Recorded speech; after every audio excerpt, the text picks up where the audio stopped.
The small intestine is made up of the duodenum, gegunum, and ileum, and the big intestine is made up of the appendix, colon, and rectum. The intestines aid ingestion and absorb nutrients. What is left of food after going through the stomach and intestines is feces.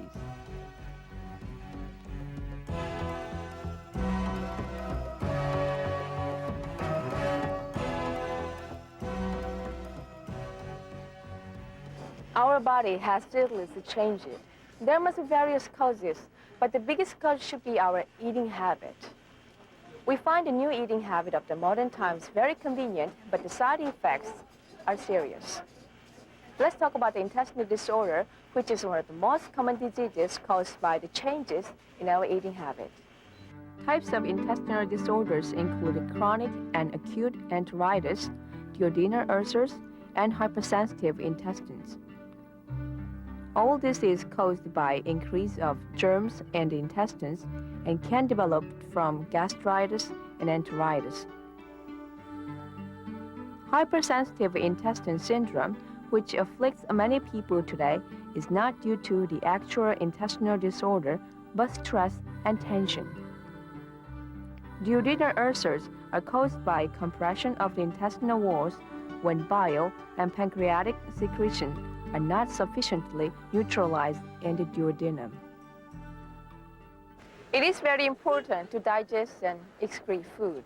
Let's find out about the intestinal disorder, hypersensitive colon disease, and their causes and the symptoms, especially how they understand these diseases in Oriental medicine. Oriental medicine places great emphasis on qi. Stress disturbs the flow of this qi, causing problems in the secretion of gastric juices and the ability to transfer and break down foods in the intestines. This, in turn, causes indigestion, gas, pain, and problems with passing motion. Intestinal disorders can be caused by hereditary factors, eating habits, nervous temperaments, germs, and physical or chemical stimulants. Also, cold or unfamiliar food can cause the stomach and intestines to lose their rhythm and direction. Hypersensitive intestine syndrome today is caused by excessive stress and insecurity due to vast political, economic, and social changes. Symptoms include diarrhea, constipation, blood and pus in the feces, abdominal cramps, weight loss, anemia, and fever.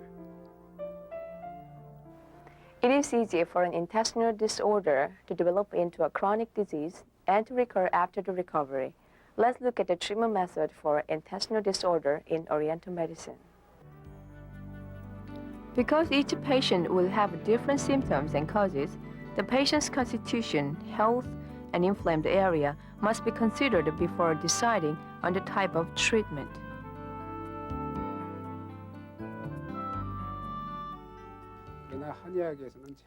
In Oriental medicine, however, whether the patient is of the cold or hot constitution, whether the symptom is inflammation or sweltering, and whether the patient has strong or weak organs is all taken into consideration before deciding on the kind of treatment he needs. The unique Kyungrak theory, which controls the functions of the inner organs through external stimulation with acupuncture, is the biggest difference. General prescriptions include 지혈제습탕, 작약탕, 가미삼령백출산, and 진인양장탕.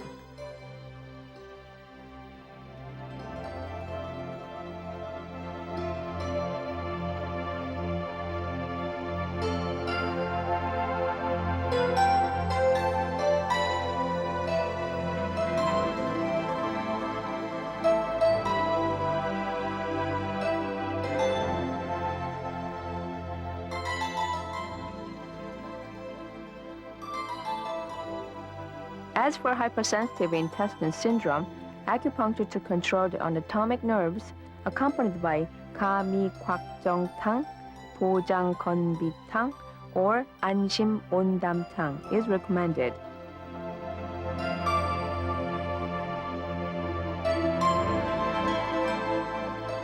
향부자, 원육,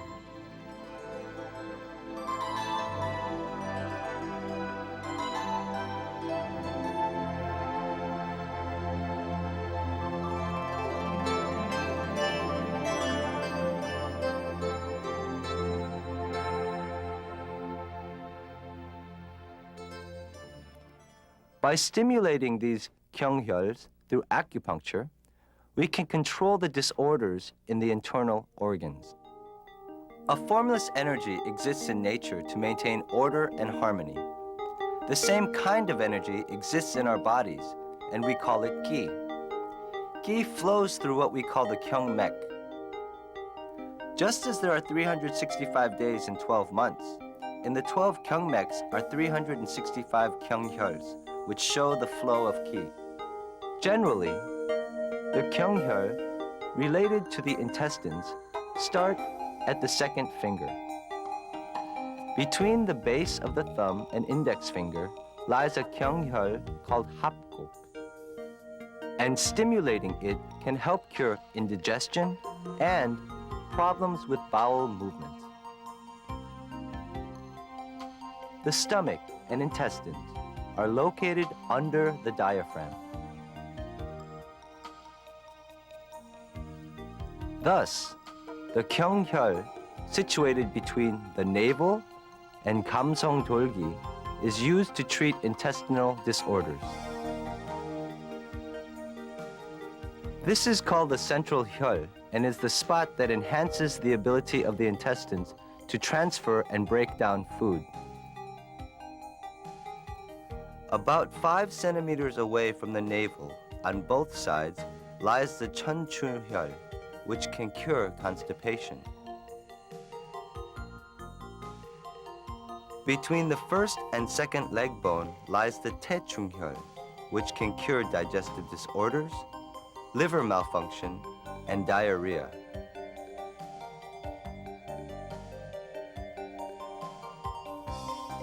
The joksamlihyol is effective in treating all digestive disorders.